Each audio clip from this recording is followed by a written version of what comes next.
আসসালামু আলাইকুম বন্ধুরা, এই মুহূর্তে আপনারা আমার হাতে যে জিনিসটা দেখতে পাচ্ছেন এটা হচ্ছে একটা মিনি ট্যাকোমিটার। আমরা যারা মোটরে কাজ করে থাকি আপনারা অবশ্যই জানবেন যে বিভিন্ন ধরনের মোটরে কিন্তু ভিন্ন ভিন্ন আরপিএম হয়ে থাকে। তো সেই আরপিএম পরিমাপ করার জন্য এরকম ট্যাকোমিটারের প্রয়োজন। আমি এর পরবর্তীতে এই ট্যাকোমিটার সম্পর্কে বিস্তারিত ভিডিও দিব যে কিভাবে এটা ব্যবহার করতে হয়, কোন ফাংশনের কি কাজ আছে। তো সেটা দেখার জন্য অবশ্যই চ্যানেলটা সাবস্ক্রাইব করে রাখবেন। এই মুহূর্তে আমি আপনাদেরকে দেখাবো একটা ফ্যানের আরপিএম পরিমাপ করে। তো আমার কাছে একটা ফ্যান আছে, যে ফ্যানটা কত আরপিএম এ ঘুরে সেটা পরিমাপ করে আপনাদেরকে দেখাচ্ছি। তো এখানে দেখুন আমি ফ্যানের পাখার সঙ্গে একটা রিফ্লেক্টর লাগিয়ে নিয়েছি, যেটার কাজ হচ্ছে আমার মিটার থেকে যে লেজারটা বের হবে সেটা যেন রিফ্লেক্ট করে আবার মিটারের সেন্সরে ফিরতে পারে, সেটার জন্য এরকম একটা রিফ্লেক্টর লাগিয়ে নিয়েছি। তো এখন আমি ফ্যানটা চালু করে মিটার দিয়ে পরিমাপ করে দেখাবো। তো আপনারা দেখতে থাকুন। এই যে বন্ধুরা, আমি ফ্যানটা চালু করে দিয়েছি, এখন মিটারটাকে অন করছি। তো মিটার অন হয়ে গেছে, এখন আরপিএম পরিমাপ করা হচ্ছে। তো এখানে কাউন্ট করতেছে।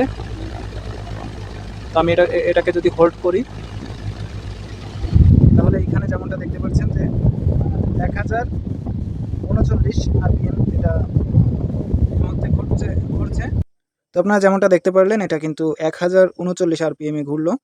তো আরও বিস্তারিত আমি আপনাদেরকে দেখাবো। এটা জাস্ট আমি আপনাদেরকে দেখালাম যে কিভাবে পরিমাপ করা হয়, এবং এটা দিয়ে কিন্তু কাউন্টও করা যায় যে ফ্যানের পাখা কতবার ঘুরতেছে সেটা কাউন্ট করা যাবে। এখানে সবগুলো ফাংশনই আমি আপনাদেরকে একটা লং ভিডিওতে দেখাবো। অবশ্যই সাবস্ক্রাইব করে রাখলে দেখতে পারবেন।